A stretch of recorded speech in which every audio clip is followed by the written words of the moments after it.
So OTT celebrated their 3rd anniversary last weekend. First of all in Dublin, and then later on Sunday then in Belfast. And it was actually pretty cool because they had a very cool vignette like at the very start of the show where they were showing all the memories of the past 3 years.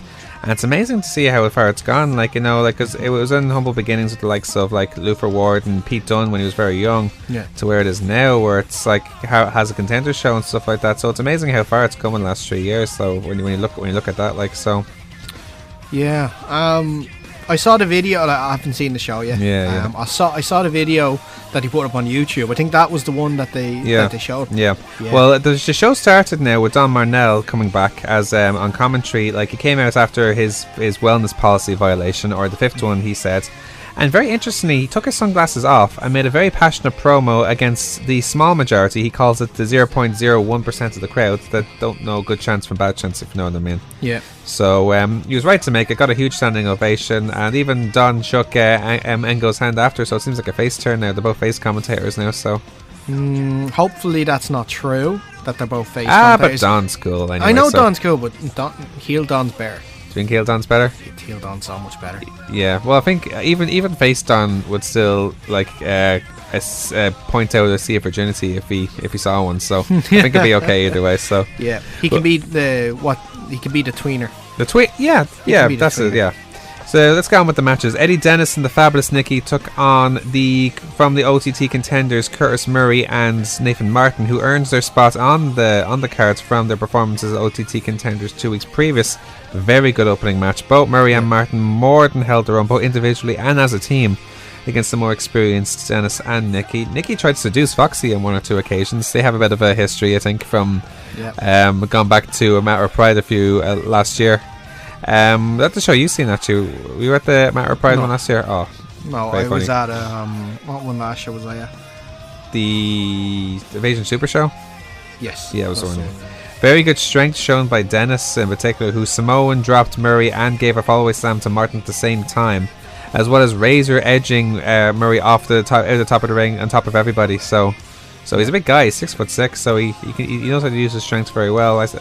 Great lucha offense by Murray shown in particular. Like the way he does his arm drags is something else. Like, it's proper lucha wrestling. Like, he had both Nikki and Dennis, and he did like jumped over the rope, flipped onto the rope, flipped back, and then came up and then flipped up. It's amazing how he can do that. Like, in the end, it was Dennis who pins Murray with his elevated reverse DDT in a very good match. Nikki and Dennis showed respect for Martin and Nathan after the match. Nikki couldn't help but give Foxy a big kiss after the match. So now Logan Bryce took on CCK's Chris Brooks. Now, before the match, the Gentleman's Club, consisting of William J. Humperdinck, Logan Bryce and Sammy D. Is that what they're called now, the Gentleman's Club? Yeah, I don't mind that. Okay. Works for them. Yeah. They addressed Be Cool, Angel Cruz and Team P. Rick, we'll call them on this show, saying that they won't be there, like, because William J. didn't book them. Brooks in the match frustrated Bryce from the start by giving Bryce a very, very wet willy. While he had him in the camel clutch, and it wasn't just one. It was one of these ones where he was like he was trying to make himself gag, and then it just came out slop. It's like a huge worm that came out of his mouth, and he put it in his ear. It was like the crowds said "you sick F" for a reason. So Logan tried to take a page out of CCK's book by using Foxy as part of a tag move, but Brooks reversed it. And looks like he had Bryce beat after his double hooked pile driver. However, it was the interference of Humperdinck and Sammy D which caused the match to be stopped. Be Cool tried to save Brooks but was neutralized very quickly, and wait until you hear what happened then. Angel Cruz came out of nowhere under the ring with a chainsaw. It was buzzing in the crowd, and all of a sudden just appeared out of nowhere, and the crowd, as you can imagine, went ballistic. Popped, yeah. Oh, so it was something else. And he almost chopped Bryce's balls off with the help of Brooks and Be Cool before he retreated with Humperdinck and Sammy D. And even the reaction, like, he got like with Be Cool saying, "What are you doing with the chainsaw?" And here's Angel Cruz going, "It's only a chainsaw," like waving it around like it's nothing. And before Be Cool could address Sammy D, Team P. Rick challenged Bryce and Sammy D to a tag match next month at Vendetta, they're calling next month's show, saying that they're angry and fed up. So it'll be interesting to see what they can do now against Bryce and Sammy D. But it looks like it's going to set up for the Angel Cruisers against Bryce and Sammy D, you'd imagine, for being the elites. Yeah. Now, the session with Martina took on Verda Scott. Now, Martina was introduced with the David Starr-like introduction again with the many names. Like Don made a very good point in commentary of describing this match, because here's Vera Scott, who looks like very intelligent. She wears glasses to the ring. Yeah. Don on commentary couldn't put it better. The law school graduate against someone who's in front of law school graduates pleading her innocence. I couldn't have summed it up better. Vera Scott took to the mic expressing that she wants Martina to see the match as an intervention, and presented herself as the heel in the match very well. So what do you mean by an intervention? This is your time to not drink anymore. I'm here to fix your life. And Martina's like, no, I'm not having that. Martina took some pages out of Marty Skrull's arsenal a bit by snapping Verda's finger in between her crotch area, if you know what I mean. Yeah. By going like in between the leg, and even did the super kick, just kidding, but just punched her around the midsection as well. Okay. So good high flying from both ladies, like especially Verda Scott. She did this thing where she went up to the turnbuckle, walked on the ropes with the help of Foxy. She called it law school instead of old school. Yeah. And then there was a situation where Martina dived on Scott and everyone below her like 3 times in a row from the rope. So she went ballistic in this match. Now, Verda made the horrible mistake of intentionally spilling Martina's beer, which, as you can imagine, gave her such an angry face and put her in such a tyrant. So eventually Martina submitted Scott with a crossface to retain her title in a good match. Now, Rene Dupree took on Bobby George Jr. It was funny when the crowd asked Dupree during his entrance, "Where is Fifi?" As you imagine, Rene Dupree looks so different nowadays. He has long hair, he's covered in tattoos now. Yeah. But it was even funnier then when Tony Idol greeted Dupree and made his introduction with some French via Sky Sports 5. Nice. Yeah. Like he was like, "Enchanté. Oh, welcome to OTT Sports." And actually spoke a bit of French and it said Sky Sports 5, and naturally got a huge reaction for that. It was like any other Bobby George Jr. match. Lots of darts lingo and commentary from Idol in between.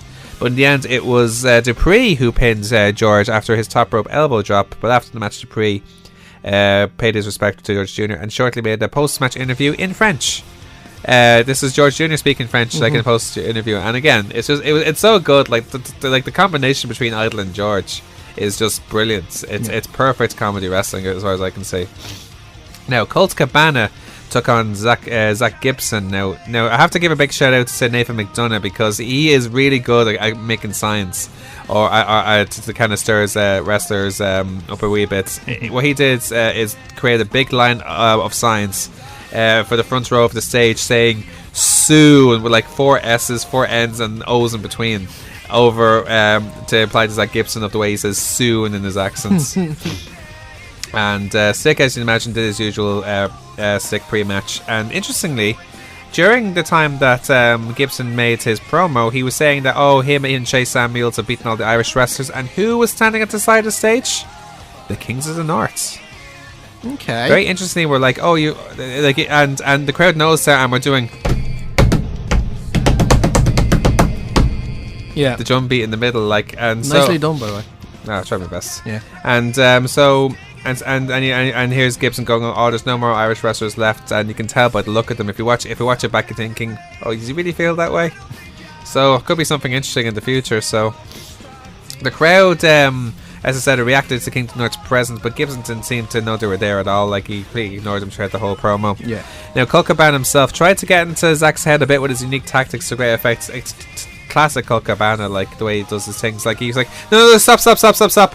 Grabs him. Oh, thank you very much. I'll get the arm lock. Brilliant, but some very good technical wrestling. Like, Colt Cabana is one of these guys, like, because he's so known for his comedy aspects. Yeah. He's greatly underrated as a wrestler. Technically, he's one of the best wrestlers around, and him and Gibson had a fantastic match throughout. In the end, it was Gibson. Now, it was very funny ending because Gibson distracted Foxy by dismantling with a top turnbuckle, and ironically tried to hit Cabana with a car stereo. Now, it's funny because one of the chants that Gibson has received lately is "Where is my car stereo? Where's my car stereo?" over the whole idea, because he's from Liverpool and he's giving the impression he's a thief. And when Foxy discovered it from Cabana, who tried to hit him with it, Gibson took advantage and eventually made Cabana submit with the Shankly Gates submission. Now, the match of the night, hands down, Matt Riddle against Speedball Mike Bailey. Don said in commentary, "I know I like Guinness, but I like Bailey's too." And how I missed the bros chants of Matt Riddle. Like naturally, the second chant in went straight into Spandu Ballet. So, oh good, that is a really. It's the best chant. It's probably the best chant OTT have. Probably the most innovative one they've definitely had. The match was such a match. It started off like an MMA fight with the two of them, because here's the both of them who have martial arts backgrounds, with the two of them trying to outkick each other, and it just became an all-out war between the two of them. It really did. Awesome spots includes Riddle almost suplexing Bailey from the ringside onto the stage. How he does that is incredible. Some strength. Riddle barring Bailey while hanging off the stage. Bailey doing many dives to ringside. Riddle doing many suplexes, taking Riddle to Bro City, if you like, and awesome sequences in between, including this one where Bailey did a shooting star knee that was reversed into a triangle choke by Riddle, and then Bailey's Frankensteiner on Riddle. It was such an intense match, such good wrestling. It's almost indescribable how good it was. In the end, it was Riddle who finally got straight up from a Bailey Tiger suplex to knock out Bailey with a running knee for the pinfall in a phenomenal match. It was probably the best match OTT had this year. It was that good. Yeah, you have to watch it. It's an amazing match. Now, Jordan Devlin versus El Ligero versus Scotty Davis. All three men started quickly to try and outwit each other, because they have that kind of style. Like they have that typical cruiserweight style. The three of them, they have that element of it where they're trying to outquick each other, trying to roll each other, and it was like there was aspects of that at the start. It was funny when like El Ligero seemed upset that Devlin and Davis were getting all the chants, because he was like Jordan Devlin, Sky Davis, and here's El Ligero going, all right, fine. And the two of them try to sympathize, so it's kind of funny. Very good showing from Davis now in this match. Considering the short notice of this match, and what I'm really impressed by it is like how well rounded Sky Davis has become, because he's using a lot of mat wrestling but also still using his lucha libre style as well. So already he's becoming a very complete wrestler. He's getting a nice balance to his game. Some good double team sequences from all three men, including where Ligero had Devlin in a crossface and Davis in a figure four at the same time. Some of the moves from Devlin though were just out of this world. He did this thing where he climbed up the rope, climbed back, and then somehow got around El Ligero to give him a tornado DET. I saw that. Similar to the one he gave to Shane Strickland at the Contenders show. Yeah, and he rolled on Scotty Davis's back or something. Yeah, that's it. Yeah. But then there's that moonsault on the stage out of nowhere on Scotty, that came out of nowhere. Awesome spots from Ligero as well, including his dive on the stage and his quadruple stomp on Davis and Devlin. It was quadruple because they were both on top of each other. Have you seen his new T-shirt? It was done by Jade. Yeah. Fantastic. Very clever. Import killer. Love it. Very clever, yeah. That's definitely one to look out for. Definitely might buy that one, actually. It's a pretty awesome one, because I want to buy a Jordan Devlin t-shirt. I have t-shirts. really bad luck when it comes to buying Jordan Devlin merch. Oh, really? I end up losing it. Do you remember you lost the pile driver t-shirt? I lost the package pile driver t-shirt. Oh, no way. Yeah. Well, that's my own fault. Well, buy this one, or he'll hit you with his what's it called again? Package pile driver. No, what's the weapon? What's Evil's weapon of choice again? Oh, the scythe. Yeah. So make sure. In an awesome match in the end, though, Devlin pins Davis after his package pile driver. All three men showed respect to each other after the match, with the crowd chanting "Next World Champ" to Devlin, which is very interesting because it goes into the main event where Mark Haskins took on ACH for the NLW title. A very quick paced match right from the start. Very crisp wrestling. Definitely a very worthy main event. ACH appeared to hurt his foot by kicking Haskins, but it didn't seem to bother him. It was a really good match. ACH he claims to be one of the best junior heavyweights in the world. You can see why. It was such a quick paced match. So in the end, though, it was Haskins who beat ACH with a double reverse armbar. So it's like his usual reverse armbar, but he trapped the spare arm of ACH as well to make him submit in the match. Now, straight after the match, Jordan Devlin approached the ring to confront Haskins and challenge him for the title at Being the Elite. As soon as he said that, Matt Riddle came out to remind Devlin that although he's the import killer, he hasn't beaten the imports. And therefore Devlin challenged Riddle to the match at Vendetta, which is the next show in November, to decide Haskins' next challenger at Being in the Elite. Now, ACH also suggested that if he won the triple threat match in Belfast the very next night, that between him, Devlin, and Haskins, then he should be the one who gets the next title shot. So definitely interesting times ahead. Now, some very significant announcements were made also to that they were announced during the show, that Dalton Castle will be appearing at Being the Elite, where he and the boys will take on Marty Scurll and the Young Bucks. I cannot wait for that match. Oh yes. Of all the wrestlers in the world that I want to visit OTT, I think Dalton Castle was in the top 3. It's going to be good. Like, I cannot wait. Like, he is probably the most charismatic wrestler in the world at the moment, so I really look forward to that. Now, very quickly, we just want to give a quick rundown to the Belfast card. We weren't able to give you a proper review, but we'll just give you a rundown on the results.